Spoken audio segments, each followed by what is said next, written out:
Hello guys, so today we are going to continue with our chapter which is law of torts। और आज हम लोग बहुत सारे टॉपिक्स जो है ऑलमोस्ट कवर अप करने वाले हैं और एकदम बेसिक सा थोड़ा सा बाकी रखेंगे हम लोग नेक्स्ट लेक्चर के लिए। चलिए आज हमारा पहला हेडिंग आने वाला है मेंस रिया, ठीक है। अब इसको मैं थोड़ा सा सिर्फ समझा के रख रहा हूँ क्योंकि ये हमारे जो क्रिमिनल कोड होते हैं वहां पे मेंस रिया वाला पॉइंट मेन पॉइंट है। चलिए बताइए मेंस रिया का मतलब क्या होता है? Guilty mind. मतलब अगर आप लोग कहीं पे कुछ ऑफेंस कर रहे हो लेकिन आपका इंटेंशनली नहीं कर रहे हो, अगर आपका माइंड गिल्टी नहीं है एंड ऑल जानबूझ के नहीं कर रहे हो तो वो ऑफेंस नहीं माना जाएगा और आपको उसके लिए सजा नहीं मिलेगी। जनरली मेंस रिया ये बोलता है। अब आपके माइंड में डायरेक्टली वही आ जाएगा, सर ऐसे तो हर केस में ये होगा, एक्सेप्शंस होते हैं और वहां पे हर केस में हम लोग मेंस रिया को बीच में लाए वो जरूरी नहीं है, ठीक है। तो क्रिमिनल में भी होते हैं, यहाँ पे भी दिया हुआ है। तो आइए पहले थोड़ा बेसिक सा मीनिंग बता रहा हूँ, बाकी अच्छे से डिटेल में जो आप लोग जो क्रिमिनल के होंगे BNSS एंड ऑल जो हम लोग पढ़ेंगे वहां पे ये अच्छे से आएगा। तो यहाँ पे पॉइंट दिया तो एक बार हम लोग ध्यान में रख रहे हैं। मेंस रिया और guilty mind creates liability on the principal that mere act of the person is not enough to create his liability। कि सिर्फ कुछ करने से ही उसकी लायबिलिटी आ जाए इसमें हम लोग नहीं मानते हैं। जब general principle lies in the maxim actus non facit reum nisi mens sit rea, यानी कि the act itself creates no guilt in the absence of guilty mind. मतलब अगर आपने कुछ गिल्ट या गलती कर दी लेकिन आपका माइंड अगर उसके साथ नहीं दे रहा है तो उसको गिल्ट नहीं माना जाएगा। जनरल रूल बताया अभी सिर्फ मेंस रिया पे हम लोग। It does not mean that for the law or the torts the act must be done with an evil motive, but simply means that the mind must conquer in the act. The act must be done either with the wrongful intention or negligence। यानी कि ऐसा जरूरी नहीं है कि हर बार आपके mind में evil होगा तो ही वो है ना गिल्ट माना जाएगा। wrongful intention है, नेग्लिजेंस या लापरवाही बरती है तो भी वो मेंस रिया का पार्ट माना जाएगा। अच्छा, और यहाँ पे वही लिखा है जो एक्चुअली में आपको लग रहा था। It is not so easy to make such generalization about the liability in torts। ठीक है कि भाई इजी भी नहीं है कि इसको पता लगाना कि इसमें मेंस रिया था या फिर नहीं था। तो डिपेंडिंग अपॉन द जज, डिपेंडिंग अपॉन द केस, वो फैक्ट्स और सर्कमस्टेंसेस के बेस पे डिसाइड किया जाता है मेंस रिया था या नहीं था। लैक ऑफ मेंस रिया की वजह से छोड़ना है या फिर मेंस रिया नहीं होने की वजह से पकड़ना है, तो वो है ना प्योरली किस पे डिपेंड करता है? कोर्ट के डिस्कशन पे, ठीक है। तो यहाँ पे जो मेंस रिया को दो तरीके से इंटरप्रेट किया जाता है, फॉल्ट और state of mind when relevant. कब हम बोल सकते हैं कहने ये रेलिवेंट है? तो यहाँ पे कुछ इन्होंने नाम दिए, many branches of law of torts like assault, battery, false imprisonment. Don't worry, ये हेडिंग के बाद डायरेक्टली हम जंप करके पहले इन सब पे पूरी शॉर्ट नोट दी है उसके बारे में देखने वाले हैं ये सब। और liability without fault, and there are cases wherein the mental state of the doer stands irrelevant and the liability still falls on the shoulder of the doer even if that act was done without any wrongful intention। तो बहुत सारे ऐसे भी मामले हैं जहां पे आपसे कुछ गलती हुई लेकिन इंटेंशन नहीं था तो आपको छोड़ भी दिया जाता है, और बहुत सारे ऐसे भी मामले हैं जहां पे आपसे गलती हुई और आपने इंटेंशन से साथ किया है नहीं किया तो आपको देखो यहाँ पे क्या लिखा है, there are cases where the mental state of the doer stands irrelevant. हम देखेंगे भी नहीं तेरा माइंड में क्या चल रहा था और क्या नहीं चल रहा था, डायरेक्टली क्या देंगे? सजा देंगे, ठीक है। So liability under law of torts may also be fixed even if the mens rea is not. और ये पॉइंट हर जगह होता है, भले क्रिमिनल हो या ये हो। कुछ मामले जहां पे रेलिवेंट होते हैं वहां पे हम माइंड भी देखेंगे कि एक्शन के साथ साथ इसके माइंड में क्या चल रहा था, और कुछ मामले भले माइंड में चल रहा है या नहीं चल रहा था, गलती हुई तो सजा भी दी जा सकती है। तो वो किसके डिस्कशन पे होता है? कोर्ट के डिस्कशन पे होता है, ठीक है। आइए अब हम लोग क्या करते हैं, ये जो हेडिंग है स्ट्रिक्ट और एब्सोल्यूट लायबिलिटी एंड ऑल, ये सब बाद में देखते हैं। ये पूरा केस लॉ बेस्ड आएगा। आप इसके बाद जंप करके विसेरियस लायबिलिटी के भी आगे 7-8 पेज घुमाइए, आपको एक हेडिंग दी गई डायग्राम के साथ, टॉर्ट्स और wrongs to personal safety and freedom. कौन से टाइप के ऐसे टॉर्ट्स हैं या ऐसे डैमेजेस होंगे? An action for damages lies in the following kinds of wrong which are styled as injuries to the person of as an individual, ठीक है। बहुत ही ज्यादा सिंपल है, कुछ तो आपको इसमें पहले से पता होंगे, एक दो टेक्निकल आएंगे जो हम लोग आराम से एक बार डिस्कस करेंगे तो आपके लिए वो भी इजी हो जाएंगे, ठीक है। डिफरेंट काइंड्स ऑफ टॉर्ट्स या फिर रॉन्ग जो किसके रिलेटेड है बच्चों? पर्सनल सेफ्टी एंड फ्रीडम के रिलेटेड है। देखिए बच्चों एक बार, चलिए सबसे पहले आता है बैटरी। क्या आता है सबसे पहले? बैटरी। एकदम सिंपल टर्म में बोले तो बैटरी क्या मतलब होता है? आपने बोला सर टॉर्च हम पहले भी पढ़ के आए हुए हैं, आई थॉट आपको पता होगा, ठीक है। एकदम सिंपल तरीके से बोले तो फोर्स। क्या बोला जाता है एकदम सिंपल लैंग्वेज में बोले तो? फोर्स, यानी कि धक्का मुक्की, ठीक है। तो देखो any direct application of force to the person of another individual without his consent or lawful justification is a wrong of battery. ठीक है, तो अगर कोई भी है ना फोर्स अप्लाई करो दूसरे इंडिविजुअल पे उसकी कंसेंट से बिना, या फिर आपने धक्का देने के बाद भी, फोर्स अटेम्प्ट करने के बाद भी आपके पास से जस्टिफिकेशन मांगा गया और आप उसको जस्टिफाई नहीं कर पा रहे, तो उसको हम लोग क्या बोलते हैं? बैटरी. ठीक है, तो यहां पे बताया हुआ है बैटरी आपने किया, टॉर्क ऑफ बैटरी आपने किया है. Two things are necessary. पहला पॉइंट यूज ऑफ फोर्स. क्या बच्चों पहला पॉइंट? Use of force. भले कितना ही जोर से हो या कितना ही धीरे से हो, प्लेंटिफ की कंसेंट के बिना था. ठीक है, और दूसरा पॉइंट आपके पास उसका कोई जस्टिफिकेशन नहीं है, तो उसको हम लोग क्या बोलेंगे बच्चों? बैटरी बोलेंगे. ठीक है, अच्छा फिर आते हैं डिफेंस में. आप लोग क्या बोल सकते हो? एक केस का नाम दिया है यहाँ पे, touching a person with not more than reasonable force is not battery. अरे भाई भाई अपने ऐसे करके मिला दे दो ना, तो क्या ये बैटरी हुआ? नहीं. ठीक है भाई, तू प्यार से बोल सकते भाई अपना, अपने थोड़ा वो एकदम जोश में आ गए तो क्या ये बैटरी हो जाएगा क्या? The answer is no. इस केस में क्या हुआ था? It was held that an occupier is entitled to expel a trespasser. Trespasser मतलब उस पेटिया वगैरह जो है ना बीच में आपकी परमिशन के बिना वहां से जा रहा था, and if necessary even forcibly remove from his premises. ठीक है, तो क्या ये बैटरी हो जाएगा? वो सामने वाला केस कर देगा इसने मेरे पे बैटरी एक्सरसाइज किया, लॉक जबरदस्ती मेरी कंसेंट के बिना मुझे धक्के मार के निकाला. But the force exercised should be reasonable and not greater than necessary, quite disproportionate to the evil to be prevented. मतलब पॉइंट समझो. अब ये सब हम ये नहीं बता रहे सही है या गलत है, मैं आपको इन सब के टाइप के मीनिंग बताने जा रहा हूं कि फोर बैटरी क्या होता है. वो फिर उसके कानून के मुताबिक या लॉ के मुताबिक या फिर जो एक्ट या जो भी दिया होगा सेक्शन वैक्शन के मुताबिक देखेंगे इस केस में ऐसा एंड ऑल. मैं आपको सिर्फ इन सब के क्या बताने जा रहा हूं? मीनिंग बताने जा रहा हूं. बैटरी का मतलब क्या होता है? फोर्स लगाना किसी को विदाउट द कंसेंट. ठीक है, और या तो आपने धक्का दे भी दिया तो भी आपको एक बोलने का मौका दिया जाएगा और आपके पास उसका कोई जस्टिफिकेशन बोलो नहीं है, तो भी वो क्या माना जाएगा? बैटरी माना जाएगा. अब सवाल ये उठा, एक कोई ट्रेसपासर जा रहा था और आपने उसको पहले प्यार से बोला होगा ऑफ कोर्स है, और वो नहीं निकल रहा है, तो आपने उसको धक्के मार के निकाला होगा. तो धक्के मारने में भी बोलते हैं अलग अलग लेवल होते हैं. ठीक है, एक होता है सिंपली धक्का मारा और वो निकल जाता है. आपने उसको इतना लातों लातों से मार मार के धक्के मार मार के निकाला जितनी जरूरत नहीं थी, तो वो तो फिर गलत माना जाएगा ना. तो वो बोला हुआ है कि भाई जितना जरूरत है उतना ही फोर्स से अगर वो निकल पा रहा है तो ज्यादा फोर्स क्यों लगाना. क्लियर हो रहा है बच्चों?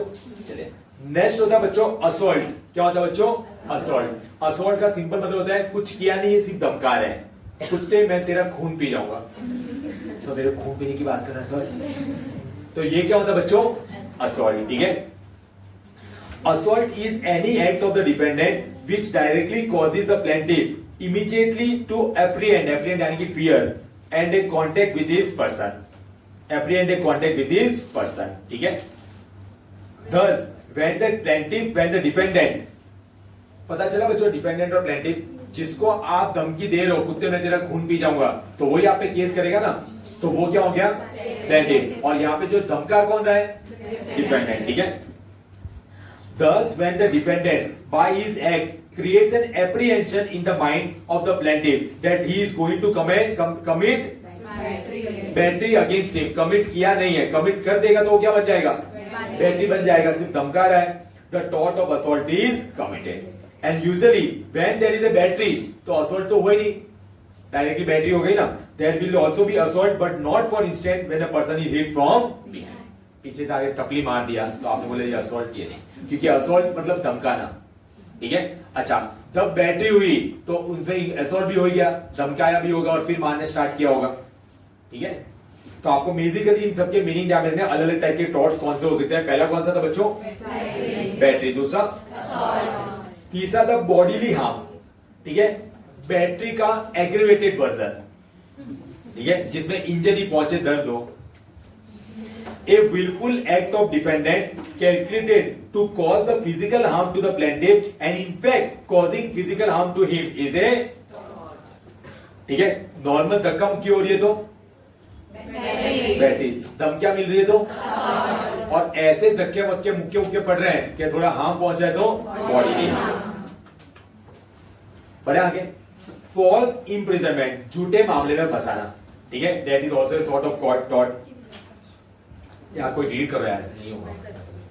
False imprisonment, false imprisonment consists in the imposition of a total restraint for some period, however short, upon the liberty of another without sufficient lawful justification. चलिए, false representation consist in the imposition of total restraint, restrict कर दिया totally for a particular period, ठीक है, कितना ही short क्यों ना हो, एक दिन के लिए या फिर 2 दिन के। अच्छा, इम्प्रिजनमेंट मतलब क्या, जेल वाले इम्प्रिजनमेंट, कहीं पे भी आपने उठा के इसको एक घर के अंदर बंद कर दिया, ठीक है, आपका छोटा भाई आपके मगजमारी कर रहा था, उसको एक रूम में बंद, स्टोर में बंद करके बाहर बंद करके भाग गए, मम्मी पापा भी अपने बोल रहे सिटी में नहीं है, भले 2 दिन तक पड़ा रहता अंदर, ठीक है, तो वो भी फॉल्स इम्प्रिजनमेंट में आएगा। It is serious violation of person's right and liberty, whether being confined, देखो, whether being confined within the 4 walls or by being prevented from leaving the place where he is। जैसे ना, जैसे ये politicians और ये सब होते हैं ना, पॉलिटिशियंस और ये सब, तो उनको बोलते हैं होम अरेस्ट। क्या उनको बहुत बार होता है ना, जेल में उठा के नहीं लेके, चाहे जम्मू एंड कश्मीर में वो आर्टिकल कौन सा 370, वो जब हटाया गया था तो वहां के जो पॉलिटिकल लीडर्स एंड ऑल थे, जो जम्मू कश्मीर के लोकल लीडर्स एंड ऑल थे, उनको उठा के जेल में नहीं बाहर लेके आएंगे तो साला बवाल कर देगी पब्लिक, तो उनको क्या कर दिया गया था, होम अरेस्ट, घर के बाहर नहीं निकल सकते तुम लोग, ठीक है, तो वो भी फॉल्स इम्प्रिजनमेंट हुआ है, नहीं हुआ, ठीक है। If a man is restrained by a threat of force from leaving his own house or an open field, there is false imprisonment। पढ़ो बच्चों आगे, कितने हो गए हमारे, 4। बस अब एक और टेक्निकल, बाकी सब मिला के आपके 2 या 3 मिनट में हो जाएंगे, ठीक है, लेकिन ये जबरदस्त टेक्निकल है। Malicious presentation, prosecution, malicious. चलिए, अब इसको समझने के लिए सुनना अच्छे से, इसको समझने के लिए ना पहले मैं आपको एक एग्जांपल दे रहा हूं, ठीक है, वो अगर आपने क्लियर नहीं किया ना तो आप पूरा आंसर चांस है उल्टा पढ़ लेंगे, आप पूरा आंसर चांस है कि आप लोग क्या कर देंगे, उल्टा पढ़ लेंगे, ठीक है। चलिए सुनना अच्छे से। गोलू ने बोलू पे केस किया, सुनना अच्छे से, गोलू ने बोलो बोलू पे केस किया, ठीक है, कि बोलू मुझे छेड़ रहा है। क्या हुआ गोलू ने बोलू, सुनना अच्छे से पूरा, गोलू ने बोलू पे केस किया कि बोलू मुझे छेड़ रहा है। बोलू बोला पागल है क्या, मैं तो इतना बोला हूं, मुझे छेड़ना किसे कहते हैं वही नहीं पता, मुझे छेड़ना किसे कहते हैं वही नहीं पता, ठीक है। तो बेचारा बोलू जिसकी अच्छी खासी इज्जत हुआ करती थी, तो गोलू ने बोला इसी नाम का ही बोला है, कोई बोलापन इसमें है नहीं, पॉइंट समझना। गोलू ने बोलू पे केस किया, इसमें प्लेंटिफ कौन है, बने रहेगा, प्लेंटिफ कौन है, गोलू, और बोलू क्या है, डिफेंडेंट, ठीक है। क्या इल्जाम लगाया गया, छेड़ है। बोलू बोलता है मेरा नाम ही बोलू है, नाम से ही बोलापन झलकता है, मैं कहां से किसी को छेड़ूंगा, मेरे पास मतलब है वो। लेकिन ऐसे ही है ना, जब बात बाहर आई ना कि बोलू ने बोलू पे ऐसे छेड़खानी का केस कर दिया है, तो बोलू का नाम बहुत खराब हो गया मार्केट में, ठीक है, बोलता नाम का बोला आया बड़ा बोला, ठीक है। लेकिन बोलू ने हिम्मत नहीं हारी, बोलू केस लड़ा और फाइनल केस बोलू के फेवर में डिसाइड हो गया कि बोलू ने किसी को नहीं छेड़ा, ठीक है, वो नाम का भी बोला ही है और हरकतों का भी बोला ही है, उसको छेड़ना वेड़ना नहीं आता। यहां तक क्लियर हुआ। अब ये मामला शुरू होगा। बोलू ने बोला मार्केट में मेरी इतनी इज्जत उछाली, बोलू ने बोला मार्केट में मेरी इतनी इज्जत उछाली, अब उसका बदला लेने के लिए बोलू ने गोलू पे केस कर दिया कि तूने without reasonable causes, without justification तूने ऐसे कैसे मेरे पे इल्जाम लगा दिया, मेरी इज्जत पे तूने दाग लगा दिए, ठीक है। तो बोलू ने किस पे केस किया, गोलू पे। अब बताओ प्लेंटिफ कौन, बोलू, और डिफेंडेंट कौन, गोलू। तो ध्यान में रखना, ये वापस रिपीट कर रहा हूं क्योंकि अगर ये उल्टा पढ़ लिया ना तो आंसर ही पूरा उल्टा चला जाएगा। अब मैं वापस समझाऊंगा उनको एक बार, अभी तो मस्ती मजाक हो गया, अब अच्छे से सुनना।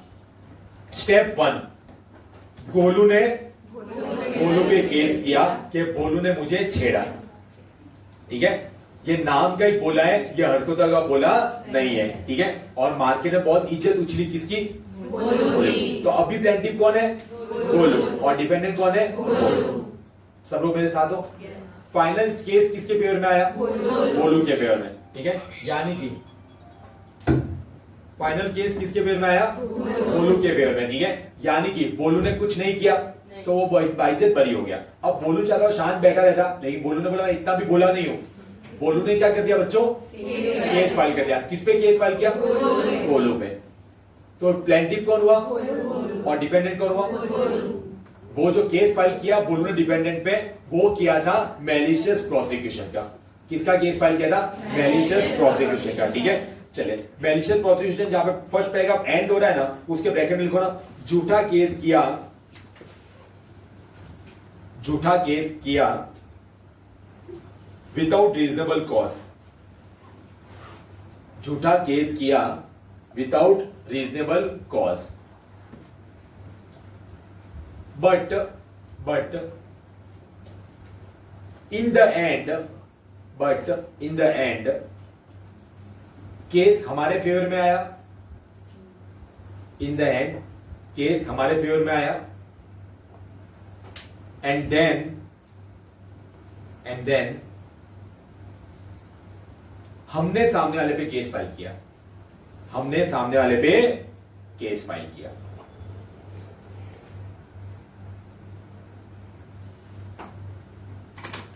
यहां तक क्लियर हो? अब सुनना अच्छे से। The following are the essential elements of this थॉट। डायरेक्टली उसमें पढ़ा रहा हूं, पॉइंट पे भी दिया हुआ है, पैराग्राफ में भी दिया है, और वही सेम चीजें वापस किसने दी है? पॉइंट में। ठीक है, आप डायरेक्टली मैलिशियस प्रोसिक्यूशन को पॉइंट वाला भी लिख सकते हैं। पहला पॉइंट, ठीक है, सब लोग साथ में रीड करो, क्या लिखा हुआ है? There must have been a prosecution of the plaintiff by the defendant. Plaintiff कौन था? Guru. खत्म, दोनों के लिए आंसर खत्म, टाटा बाय बाय। फर्स्ट कुछ नहीं, फर्स्ट तो माहौल बना, उसने जो किया उसके लिए बोलू ने उस पे केस किया, तभी तो पूरा इतना समझाया गोलू का। ठीक है, एट द एंड लास्ट में क्या था? बोलू ने गोलू पे केस किया। ठीक है, तो प्लेंटिफ कौन है? गोलू, और डिफेंडेंट कौन है? Golu. There must have been a prosecution of the plaintiff by the defendant. Malicious prosecution ना, तो पहले जो था ना प्रोसिक्यूशन हुआ था ऑफ द प्लेंटिफ यानी कि बोलेगा। ठीक है, किसने किया था? By the defendant, by the Golu. वापस सब लोग बोलो, there must have been a prosecution of the plaintiff by the defendant. ठीक है, अच्छा, जो प्रोसिक्यूशन उसने किया था, डिफेंडेंट ने जो किया था, डिफेंडेंट कौन था? गोलू ने, लेकिन पहले उसने ही शुरुआत की थी ना, उसके पीछे कोई उसके पास कारण भी नहीं था।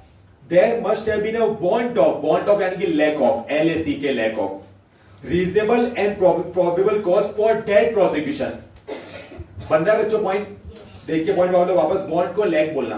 There must have been lack of reasonable and probable cause for that prosecution. मेरे साथ हो, बढ़ो आगे। तीसरा point, the defendant must have acted maliciously, यानी कि उसका मोटिव जो था ना वो इम्प्रॉपर था, गलत था। किसका? डिफेंडेंट था। डिफेंडेंट कौन था? गोलू। वापस गोलू ने, मैं पहले बता दूं आपको अपने आप क्लियर हो जाए। पहला पॉइंट बोला है गोलू ने बोलू पे केस किया था।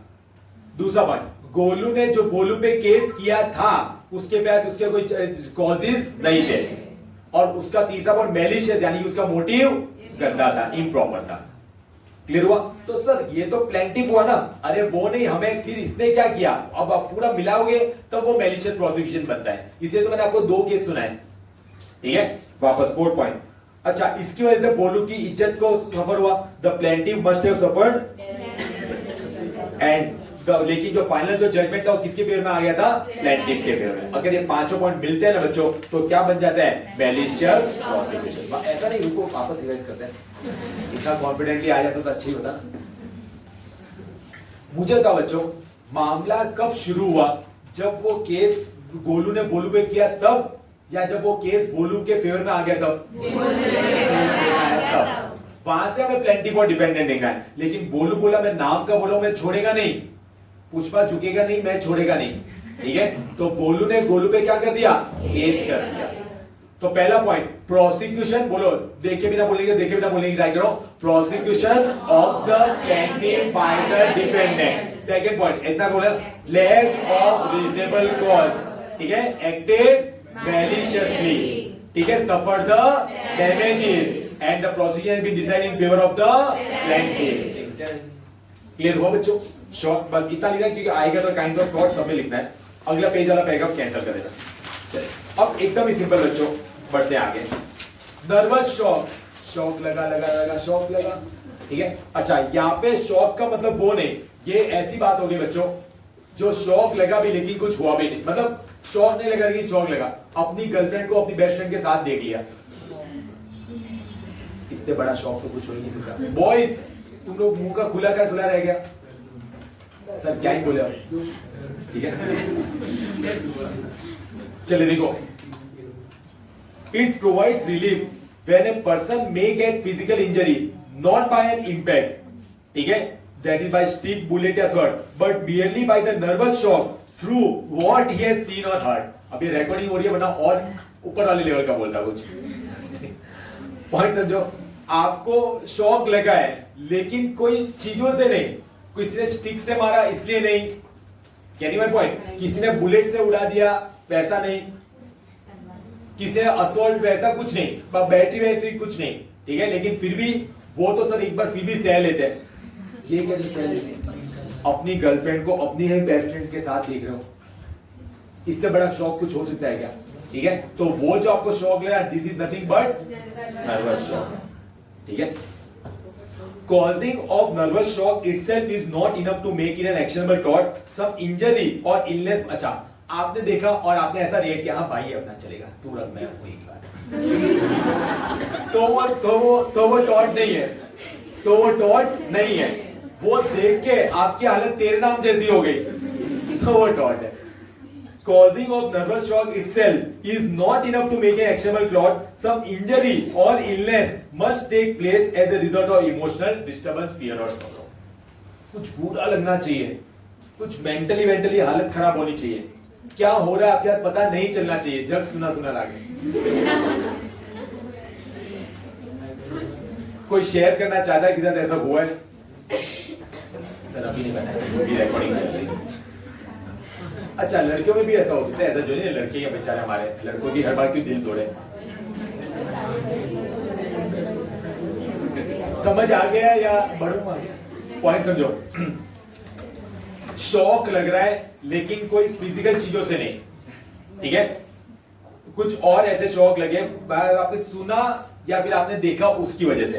अच्छा, उसको हम टॉर्ट में डायरेक्टली नहीं आ जाएगा, आपको पूरा ही नहीं लगा तो कोई टॉर्ट नहीं है, लेकिन उसकी वजह से आपको बीमार हो गए, आपके दिल को ठेस पहुंच रही है, मेंटली आप लोग डिस्टर्ब हो गए, पढ़ाई में अब आपका मन नहीं लग रहा है, ठीक है, सुसाइड करने का मन कर रहा है, दुनिया यहीं पे खत्म हो गई ऐसा लग रहा है, क्यों? क्योंकि आपने वो सुना या देखा, इस वजह से। तो this is nothing but nervous shock. बच्चों बढ़ो आगे। अच्छा, किसी ने मारा और फिर इंजरी हुई है तो क्या वो नर्वस शॉक है? वो फिर बैटरी या बॉडी हार्म हो जाएगा। बढ़ो बच्चों आगे। अच्छा, एक तो पता ही होगा आपको, डिफेमेशन, ठीक है, आप आगे बगात करने लगे किसी के भी बारे में, ठीक है, acting on attacking on the reputation of another, it is nothing but defamation, ठीक है। Defamation is an attack on the reputation of a person. It means that something is said or done by a person which affects the reputation of another. First या second paragraph में से एक लिखना कि दोनों उसके सिर्फ मीनिंग है, इंटरनल बात है, मर्मरिंग नहीं, ये बात पे बाद में डिस्कस कर लेना। फर्स्ट या सेकंड पॉइंट में से एक ही पॉइंट। थर्ड पॉइंट, डिफेमेशन दो तरीके के होते हैं, एक होता है, दूसरा होता है स्लैंडर।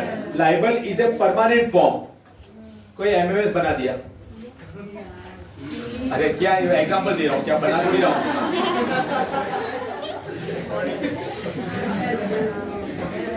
कोई आप लोगों ने जैसे कहीं पे फोटो हो गया, कहीं पे प्रिंट कर दिया, कहीं पे राइटिंग में है, तो वो कौन सा हो गया? परमानेंट नेचर का हो गया ना। अरे बोलो हाँ, तो उसको हम बोलते हैं लाइबल, ठीक है। Representation made in some permanent form, written words, picture, caricature, cinema, film, ये सब अलग अलग तरीके। स्लेंडर थोड़ा ट्रांजिएंट फॉर्म यानी टेम्पररी फॉर्म, ठीक है। चार दोस्त आपस में फुसफुसा रहे हैं किसी के बारे में, ऐसी अरे मेरी गर्लफ्रेंड, लड़कियां भी भाई ये यार लड़का क्या, ये लड़का हर जगह मारता रहता है। अगर ऐसी आप भी बातें कर रहे हो लेकिन अपने अपने में बात कर रहे हो, ठीक है, कुछ लोगों में बात कर रहे हो, राइटिंग वाइटिंग में तो कहीं पे तो नहीं दिया आप लोगों ने, तो ये कौन सा होगा, लाइबल या स्लैंडर? आप लोग क्या करते हैं?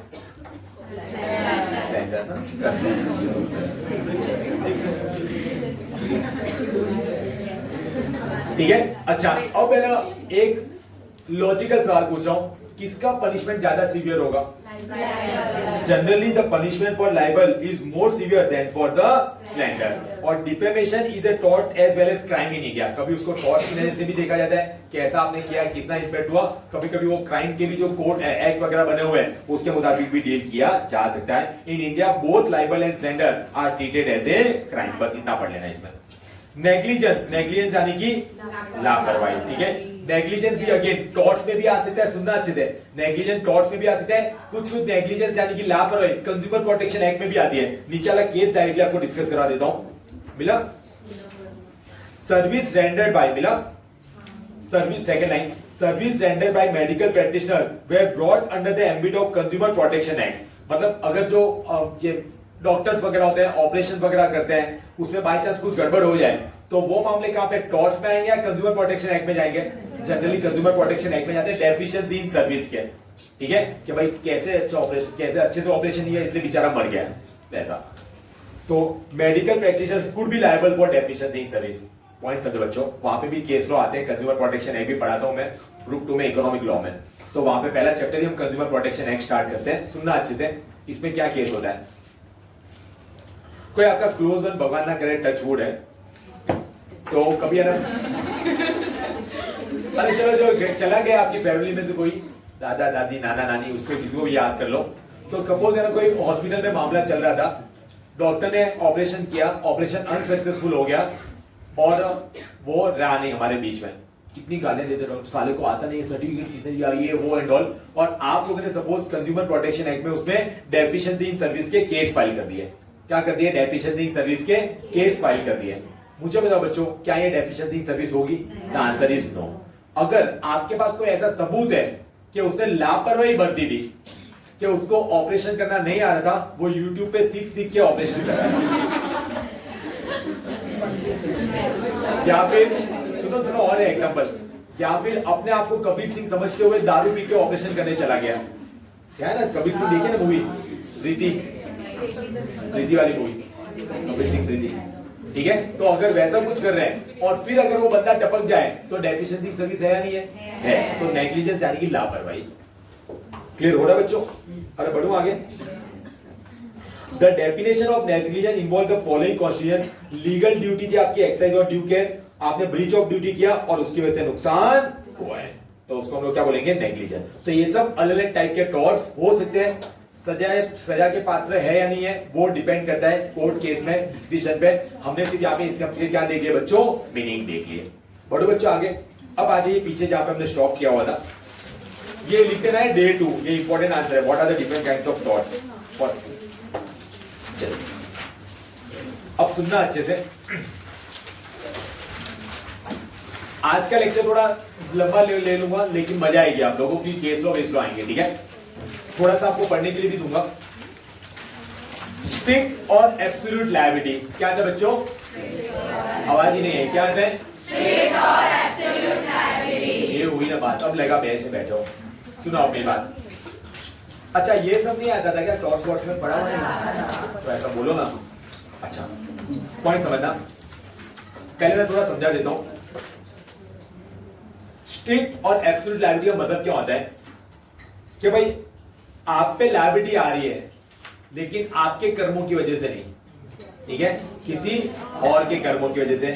इन some torts the defendant is liable even though the harm to the plaintiff occurred without intention और negligence on the defendant's part. मतलब आपका ना इंटेंशन था ना आपको लगा आप कोई लापरवाही बरत रहे हैं, फिर भी अगर हो गया तो in other word the defendant is liable without any तो नहीं है, विदाउट फॉल्ट. पता चल गया बच्चों? अब सुनना अच्छे से. और इसमें अलग कैटेगरी होती है. पहला liability for inevitable accident. Such liability arise in cases where damage is done by the escape of dangerous substance brought or kept by anyone upon his death. एक ऐसा केस स्टडी कराऊंगा आप लोगों को, केस लॉ कराऊंगा. नीचे right versus Fletcher, सारे मामले अपने आप ही क्लियर हो जाएंगे. या फिर liability for inevitable mistake where a person interferes with the property or reputation of another. या तो एक्सीडेंट हो गया या फिर कोई मिस्टेक हो गई. ठीक है. तीसरा विसेरियस लायबिलिटी जो अभी नहीं बता रहा हूं क्योंकि आगे पूरा अलग से हेडिंग दिया हुआ है. विकेरियस लायबिलिटी इसके बाद. ठीक है. चलिए कितनों को पूछूंगा, किसी को नहीं समझाऊंगा मैं. कितनों ने रायलेंड वर्सेस फ्लेचर केस सुना हुआ है? तो ओवरव्यू दे दूं मैं, मतलब यहाँ पे अच्छे से दूंगा डिटेल में, क्योंकि मैंने इसको बहुत डिटेल में पढ़ा था। जब ये मैंने पढ़ा हुआ है सीएस प्रोफेशनल, पहले ओल्ड सिलेबस हमारे प्रोफेशनल में आता था ये, तब टॉर्ट्स करके चैप्टर नहीं होता था एक्चुअली में। प्रोफेशनल में राइलेंड वर्सेस फ्लेचर हमारा कंसेप्ट आता था, कंसेप्ट ऑफ स्ट्रिक्ट और एब्सोल्यूट लायबिलिटी। ठीक है, चलिए हुआ क्या था बताता हूं। यहाँ पे नेक्स्ट पेज से पूरा वो केस दिया हुआ है, जैसा अपने नॉर्मल लेते हैं। ठीक है, दो पार्टी है ए और बी। ठीक है, तो यहाँ पे बी को इन्होंने मिल ओनर बनाया, मैं भी उसी को बना देता हूं। ठीक है, तो बी नाम का बंदा था, वो एक मिल का मालिक था, आजू बाजू में उनकी मिल वगैरह होगी। तो उन्होंने जो है ना उन्होंने उसने डिसाइड किया कि मैं क्या ना रिजर्वॉयर जो है वो क्या करूंगा, बनवाऊंगा। रिजर्वॉयर मतलब क्या होता है, पानी को स्टोरेज करने के लिए कोई जगह बनाऊंगा जहां पे पानी वगैरह क्या रह पाए, स्टोरेज रह पाए। ठीक है, तो उसने वो काम जो है ना किसी इंडिपेंडेंट कॉन्ट्रैक्टर को दिया, खुद तो खोदना स्टार्ट करेगा नहीं। ठीक है, तो उसने वो काम दे दिया। अब वो जब काम चला ना तो अंदर बहुत खड्डे फड्डे ना आते आ रहे थे, तो उसको उसके बारे में कुछ भी पता नहीं था, उसको कुछ पता नहीं था वैसे ऐसे कुछ आते हैं। उसने ऐसा कॉन्ट्रैक्टर को दिया हुआ है ना, तो कॉन्ट्रैक्टर क्या कर देगा, अपने हिसाब से काम संभाल ही लेगा। ठीक है, कॉन्ट्रैक्टर कौन इतनी मेहनत करेगा। ठीक है, तो उसने टेम्पररी से उसको फिलअप कर दिया और एक बार के लिए वो रिजर्वायर बना दिया। ठीक है, अब जब पानी का फ्लो आता है तो किसी के रुकने से रुकता है क्या, नहीं। तो पानी का फ्लो आया और वो पानी इतना ओवरफ्लो हो गया उसमें से इतना कि वो टूट फूट गया, तो पानी तो रुकेगा नहीं। तो वो निकला और बाजू की मिल में चला गया, बाजू की फैक्ट्री में चला गया जहां पे माइंस रखे गए। वो नहीं, फूटने वाले नहीं, मतलब वो बॉम्ब वाले माइंस नहीं। ठीक है, तो माइंस वगैरह होते हैं वो सब बाहर रखे हुए थे बाजू वाले में, और वहां पे पानी चला गया और वो है ना उसके जो भी सामान वगैरह रखा था उसको डैमेज कर दिया, ठीक है, तो उसने केस कर दिया। वो तो किस पे करेगा, बी पे करेगा जो मिल का ओनर था, कि भाई ये क्या करो, ऐसे कैसे काम चलता है, हमारे सामान को डैमेज कर दिया। अच्छा, आप ये बोल सकते हो क्या अंदर रखना चाहिए था, भाई मेरी फैक्ट्री साला, मैं कहीं पे भी रखूं, अंदर रखना चाहिए था, ये क्या होता है। ठीक है, तो उसके देखो पॉइंट समझो, बी यहाँ पे लायबल रहेगा या नहीं रहेगा, रहेगा, भले अनइंटेंशनली हुआ है, भले उसका फॉल्ट है या फिर नहीं है। तो this is the concept of strict liability. क्या होता है बच्चों, this is the concept of strict liability. याद रखोगे बच्चों, ये पूरा केस यहाँ पे दिया था, facts of this case are as follows. Read करके आओगे आज ही पक्का, ठीक है। तो दो कंडीशन नेसेसरी, इसको बोलते हैं रूल ऑफ राइलेंड वर्सेस फ्लेचर। क्या बोला था बच्चों, रूल ऑफ राइलेंड वर्सेस फ्लेचर। सबसे पहले इस टाइप के केस में से आया था, ठीक है। पहले रूल में क्या, पहला पॉइंट क्या है, टू कंडीशन में एस्केप फ्रॉम द कंट्रोल, आपके कंट्रोल से वो एस्केप हो गया था, इसमें हुआ था या नहीं हुआ था, हुआ था। और second point, non natural use of land, आपने उसका जो देखो natural use of land, land का जो प्रॉपर यूज होता है, अगर वो उसका यूज कर रहे हो और उसमें कुछ हो गया तो कोई दिक्कत नहीं है, लेकिन आप क्या करो, लैंड का नॉन नेचुरल, उसके एक्सेप्शन पढ़ेंगे वहां पे, हम और डिटेल में देखेंगे। अगर आप उसका non natural use of land कर रहे हो, ठीक है, और फिर अगर किसी का नुकसान हो गया तो आपको उसके नुकसान की भरपाई करके देनी पड़ेगी। पहले बेसिक क्लियर हुआ, वापस स्ट्रिक्ट और एब्सोल्यूट लायबिलिटी का मतलब क्या होता है बच्चों, डिफेंडेंट की लायबिलिटी रहेगी, भले उसने कोई नेग्लिजेंस बरता या नहीं बरता हो, भले उसका इंटेंशन था या फिर नहीं था, ठीक है। दो कैटेगरी में आ सकते हैं, लायबिलिटी फॉर इनएविटेबल एक्सीडेंट, जैसे कि हमने अभी केस देखा, वो एग्जांपल हो गया किसका, इनएविटेबल एक्सीडेंट का, ठीक है, कि कुछ चीजें आपके यहां से एस्केप हो गई और कहीं और पे चली गई और उसका नुकसान हो गया। दूसरा, मिस्टेक हो गई, आपने कहीं पे एंट्री ले ली भाई, सोच के ये बंदे का तो है, उसका ही है, ये प्रॉपर्टी है, मेरी गाड़ी है, और आपने दूसरे की गाड़ी चलाने लगे और एक्सीडेंट ठोक दिया आपने, ठीक है, तो वैसा कुछ हो गया। फिर हमने देखा ये कंसेप्ट उभर के कहां से आया था, राइलेंड वर्सेस फ्लेचर से, जहां पे मैंने पूरा आपको जो केस लॉ समझाया वो यहाँ पे दिया हुआ है, वो आपने बोला है कि सर हम लोग रीड करके आएंगे, करके आओगे ना, ठीक है। चलिए अब देखो मेरी बात सुनो, आपका हेडिंग क्या था, स्ट्रिक्ट और एब्सोल्यूट लायबिलिटी। हेडिंग क्या था बच्चों, क्या सब दोनों सेम है, क्या डिफरेंस है, क्या डिफरेंस है सर, ये पता है सेम नहीं है, दोनों सेम ही है, सिर्फ एक छोटा सा डिफरेंट है। स्ट्रिक्ट लायबिलिटी जो है ना, स्ट्रिक्ट लायबिलिटी, उसमें आपको बचने का मौका मिलता है, उसके 6 एक्सेप्शंस दिए हुए हैं, उसके क्या दिए हैं, 6। अगर आप इन 6 पॉइंट में से कहीं पे आ गए तो आप पे लायबिलिटी नहीं आएगी। अगर आप इन 6 पॉइंट में से कहीं पे आ गए तो आप पे लायबिलिटी नहीं आएगी। बट अगर वो एब्सोल्यूट लायबिलिटी है, कंसेप्ट दोनों का सेम ही है, आपका इंटेंशन या नेग्लिजेंस नहीं था, फिर भी किसी का नुकसान हो गया तो तो दोनों का कंसेप्ट सेम ही है, लेकिन दोनों में फर्क ये है कि स्ट्रिक्ट लायबिलिटी जो रहेगी ना, उसमें आपको बचने के लिए 6 डिफेंस है, एक्सेप्शन है। अगर आप इन 6 पॉइंट में से कोई पॉइंट में आ गए तो आप पे लायबिलिटी, एब्सोल्यूट लायबिलिटी में कोई एक्सेप्शन नहीं। And India follows absolute liability, India follows absolute liability. India में स्ट्रिक्ट लायबिलिटी मतलब एक्सेप्शन नहीं अवेलेबल है, क्योंकि वो है ना नुकसान, फिर भारत वाले तो वर्ड पकड़ पकड़ के ज्यादा लॉ ही बदल देते हैं। ठीक है, आइए देखते हैं what are the exception to the rule of strict liability. पहला point, damage due to natural use of land. हमने पढ़ा ना, अगर natural use of land, land का जो यूज है, प्रॉपर्टी, लैंड मतलब प्रॉपर्टी का जो यूज है और उस तरीके से उसको यूज कर रहे हैं, ठीक है, मतलब पॉइंट समझो, खड्डे वड्डे कुछ नहीं थे, एकदम बराबर था, आपने अच्छा रिजर्वोयर बनाया था और पानी स्टोरेज करना, तो ये इसका नेचुरल यूज ही है ना, ठीक है। और फिर भी अगर पानी स्किप होके निकल गया, एस्केप होके निकल गया होता और डैमेज कर रहा, तो स्ट्रिक्ट लायबिलिटी में आप बच सकते हैं, नहीं बच सकते हो, बच सकते हैं, ठीक है। देखो, in R versus F, water collected in the reservoir in such large quantity were held to be non natural use of land. लेकिन वहां पे क्या हो गया था बच्चों, कि आपने जो रिजर्वोयर बनाया तो कैपेसिटी से ज्यादा वाटर स्टोरेज किया, तो वो ओवरफ्लो होना ही था और वो एस्केप होके बाजू में जाने था। और सर नेचुरल यूज किसे बोलते हैं, जैसे कि keeping the water for ordinary domestic purpose, पानी का जो नॉर्मल काम होता है, नहाना, खाना, पीना, धोना, कपड़े, बर्तन बस इसमें सिर्फ एक एक पॉइंट लिख देना चल जाएगा। Consent of the plaintiff, point समझो, पानी की जरूरत उसको भी दी, पानी की जरूरत आपको भी दी, उसे ना काम करवा देना, जो भी पैसा होगा पार्ट लेंगे और पानी की जरूरत तो दोनों को ही है। फिर अगर ऐसा एस्केप हुआ तो लायबल रहेगा क्या, नहीं, तो मतलब प्लेंटिव की कंसेंट से ही हुआ था। तीसरा point, act of third party, बताओ, अब वहां पे भी तो इंडिपेंडेंट कॉन्ट्रैक्टर ने वो काम किया था, क्या वो थर्ड पार्टी है, नहीं, ठीक है, इंडिपेंडेंट कॉन्ट्रैक्टर था, लेकिन वो आपने काम पे लगाया हुआ था, वो आपकी सुन सकता था, वो आपके कंट्रोल में था। थर्ड पार्टी मतलब कैसा हो गया कि भाई आप आराम से अपना रिजर्वोयर वगैरह, डैम वगैरह बना के रखा हुआ है आप लोगों ने, कोई आके तोड़ के चला गया, चोर आके तोड़ के चला गया, तो वो तो आपके कंट्रोल में नहीं था ना, तो अगर किसी और ने ऐसा करके गए तो आप लोग लायबल नहीं रहेंगे। कब, स्ट्रिक्ट लायबिलिटी में या एब्सोल्यूट लायबिलिटी में, मेरे साथ हो सब लोग।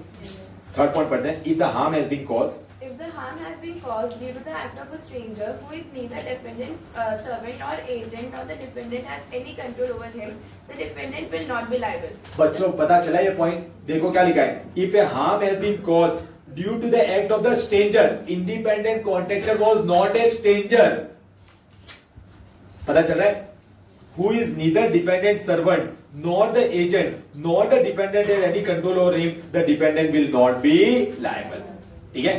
एक और केस दिया हुआ है, बॉक्स वर्सेस जुब, मिला, चलिए, the overflow from the, The overflow from the defendant's reservoir was caused by the blocking of a drain by stranger.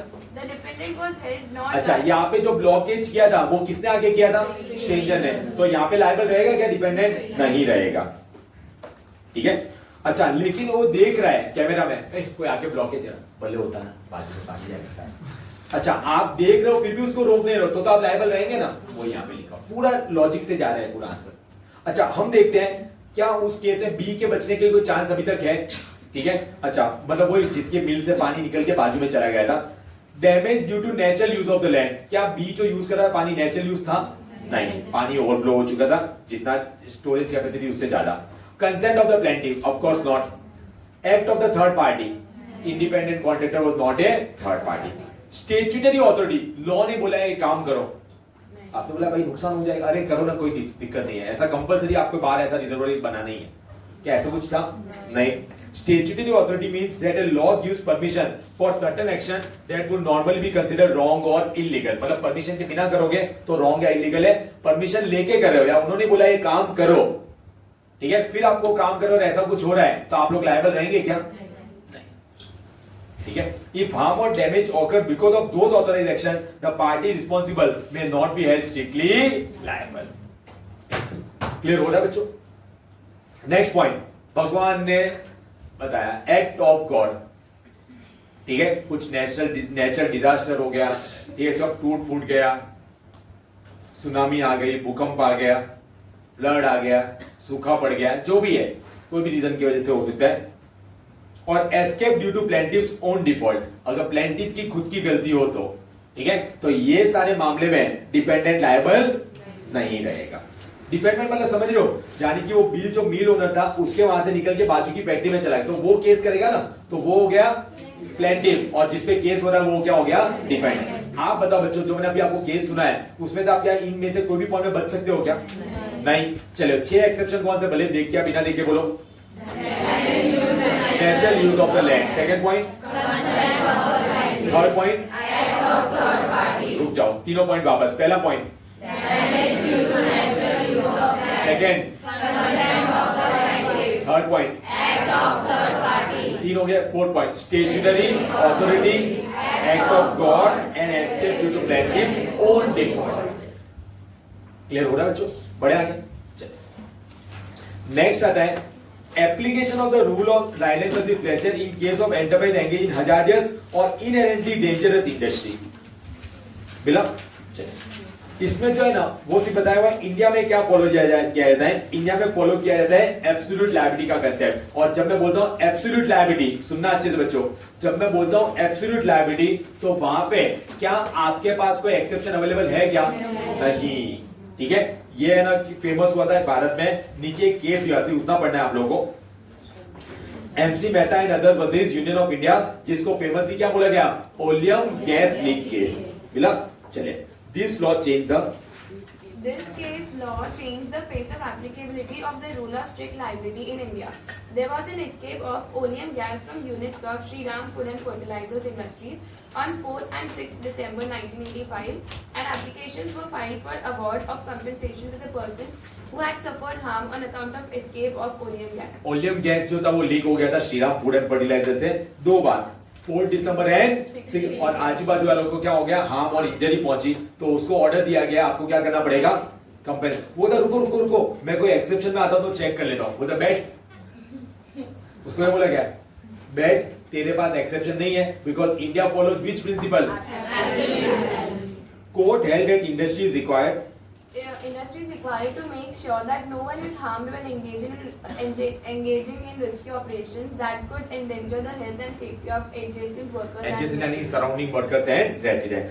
As a part of the social cost, As a part of social cost of conducting such risky activities on its property, this industry is required to carry out its operation in accordance with the highest standard of safety and must be fully accountable for compensating for any harm caused. बस इसमें इतना ध्यान में रखना आप लोगों को। Clear हो रहा है बच्चों पॉइंट? नेक्स्ट आता है बच्चों विकेरियस, क्या बोल रहे हो, विसेरियस या विकेरियस? ठीक है, तो कौन सा था बच्चों, विकेरियस लायबिलिटी। ठीक है, चलिए थोड़ा सा ले रहा हूं मैं, ज्यादा नहीं ले रहा हूं, डोंट वरी, स्टार्ट कर रहा हूं लेकिन खत्म नहीं करूंगा, एकदम सिंपल है। कल के लिए उतना ही बाकी रखें, इजी चैप्टर है, वरना कल हैवी हो जाएगा आप लोगों का पे, तो उसको क्यों 4 दिन तक जाने जब 3 दिन में हो सकता है। तो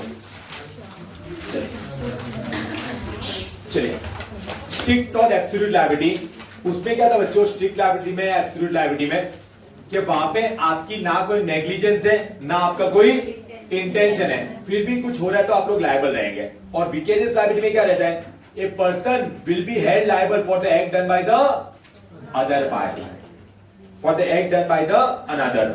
normally the tortfeasor is liable for his tort, इसका मतलब वो है जो टॉर्ट कमिट करता है, आपने कुछ किया, टॉर्ट कमिट किया, तो आप क्या हो गए, टॉर्टफिशर, तो आपने खुद ने जो किया और फिर कोई सजा भी मिल जाए तो कोई इतना दर्द नहीं होता, दर्द तो उसमें भी होता ही है, ठीक है, दर्द तो उसमें भी होता है, लेकिन ज्यादा दर्द कब होता है, जब या किसी और का होता है और वरना किसी और को पड़ता है। आप सब एक के सामने मत देखो भाई, ठीक है, करता कोई और है और करता कोई और है, तब ज्यादा दर्द होता है, ठीक है। अरे मैं किसी को टारगेट नहीं कर रहा हूं, इधर पढ़ो, मेरे पास इतना टाइम नहीं है। A master is vicariously liable for the tort of his servant, आपके घर पे एक सर्वेंट है, आपके घर पे एक सर्वेंट है और उसने आजू बाजू में कुछ आतंक मचा रखा है या कुछ है ना, उसने कुछ उल्टा सीधा काम कर रहा है, आजू बाजू वाले आके किसको बोलते हैं, अब तुम लोग यहाँ पे ब्रेक होता है, तुम मचाते हो ना तुम मतलब बातों की तुम मचाते हो किसी ऑफिस के बाहर खड़े रह के, ठीक है, जोर जोर से। मैं आपको कितनी बार बोलता हूँ भाई, तुम लोग तो पढ़ के चले जाते हो, हमारे ऑफिस में आके कंप्लेन करके जाते हैं, भाई बच्चों को बोलो यहाँ पे थोड़ा खड़े रह के बात नहीं करे, हमारे क्लाइंट वाइंट बैठे होते हैं, आप लोग देखो ना, आप लोग यहाँ पे पढ़ रहे हो बराबर, और कोई अपने क्लास के बाहर आके जोर जोर से बात करता हो तो कैसा फील होता है? शांति चाहिए ना सर तब तो। और हमारे ब्रेक में हम लोग जाके जो अशांति फैलाते हैं, तो तुम लोग की हरकतों की वजह से मैं लायबल होता हूँ। तो दिस इज नथिंग बट उस सेंस की नहीं लॉ वाली लायबिलिटी, लेकिन फिर भी तुम लोग के मुझे सुनना पड़ता है, ठीक है? वैसा सॉरी तो बोलो नालायक को, आगे से नहीं होगा ऐसा कुछ। और वैसे ही प्रिंसिपल फॉर द टॉट ऑफ हिज एजेंट, एजेंट कुछ करता है तो कौन लायबल रहेगा? Principal. And partners for the टॉट ऑफ पार्टनर, बिकॉज अगर आपने कभी सुना हो या पता हो तो every partner is a principal as well as the agent of the, ठीक है? And this is known as the vicarious liability of the टॉट, ठीक है? तो इसके एसेंशियल एलिमेंट्स क्या बच्चों? Following requirements are met with, पहला पॉइंट एग्जिस्टिंग रिलेशनशिप होनी चाहिए। अच्छा, वो आपका नौकर है ही नहीं, या पहले था 4 साल पहले, और अब उसकी कोई कंप्लेंट लेके आ रहा था, भाई पागल हो गया क्या, हम तो लायबल है, ठीक है? अच्छा, होता है नहीं होता है, जिसके घर पे सर्वेंट है वो बताओ, वो कुछ कांड करके आता है तो बिल्डिंग वाले या सोसाइटी वाले सुनाने आते हैं नहीं आते? और हम सुनते भी है ना। Servant has committed some tortious act, हाँ वही, this torture act must be done in the course of employment. आइए कुछ देखते हैं टाइप्स में, सारे नहीं देखेंगे, डोंट वरी, एकदम सिंपल है यार, रीडिंग करते जाना है, इसलिए बोल रहा हूं कि इसको थोड़ा सा लोग प्रोफेशनल के स्टूडेंट हो, थोड़ा मतलब अरे मतलब वैसे प्रोफेशनल कोर्स के स्टूडेंट्स हो, थोड़ा कैपेसिटी बढ़ाओ अपना, थोड़ी बुक बढ़ाओ पढ़ने की। यही सारा मूवी सुन लो एक बार, आप अपना लेट खुद कर रहे हो, यही मूवी चल रही है तब तो कहते हैं यार काश थोड़ी और मूवी चले, अरे थोड़ी और अच्छा लगता है ना। तो वैसे ही समझो मूवी चल रही है, सर हीरोइन नहीं है। चले, पहला पॉइंट कौन सा बच्चों? बोलो सब लोग बोलो, पहला पॉइंट कौन सा? तो एजेंट के लिए प्रिंसिपल लायबल होगा या नहीं होगा? डॉक्टर वॉक्टर मैक्सिम वगैरह मत पढ़ने जाना, डायरेक्टली यही पढ़ा, he who acts through another he is acting himself. Underline करना, मस्त लाइन दी है, बोलो, सो दैट द आगे भी रीड करो, व्हेन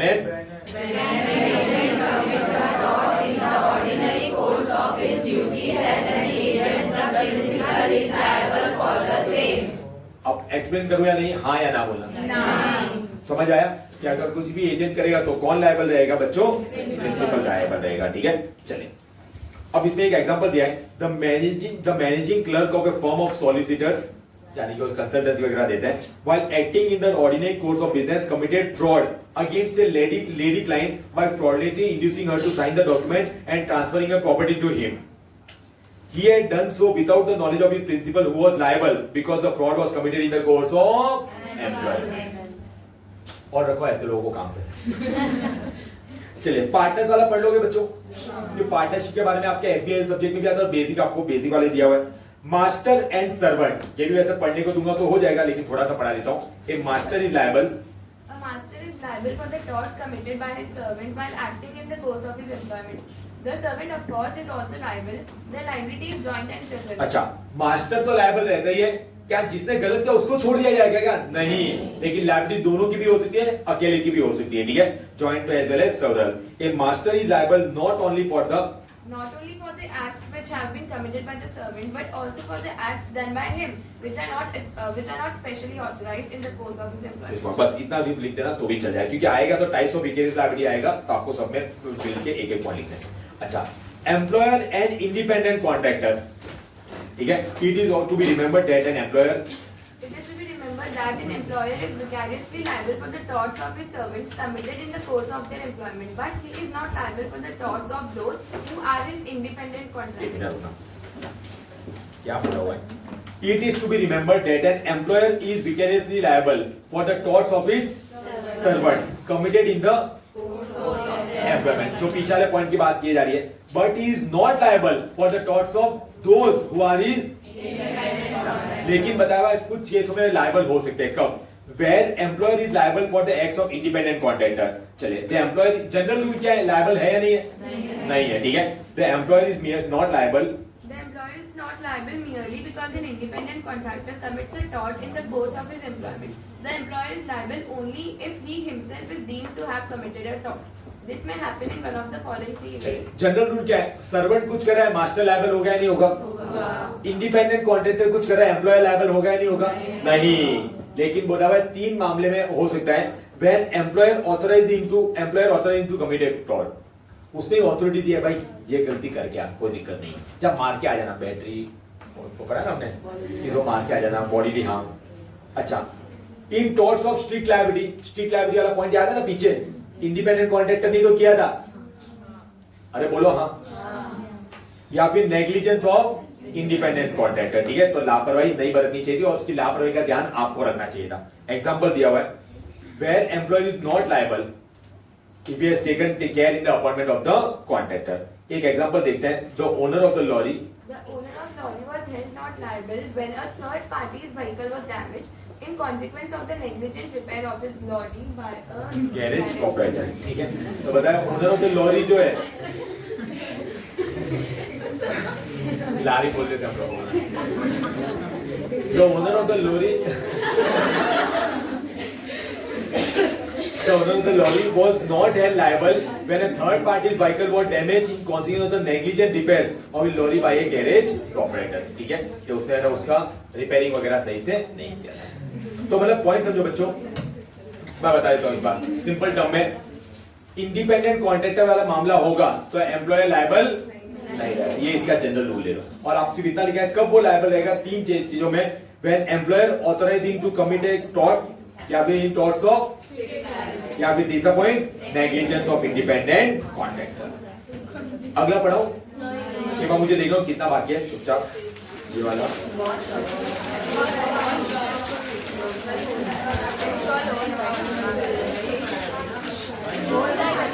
चलेगा. एक लेक्चर में हम लोग देख लेंगे कल, तो बाकी आप पढ़ लीजिए. कोई भी डाउट कर रहे, अरे आज जरा वापस रिवाइज करके आना जो हमारा अधूरा आंसर है. ठीक है, that's it guys, thank you.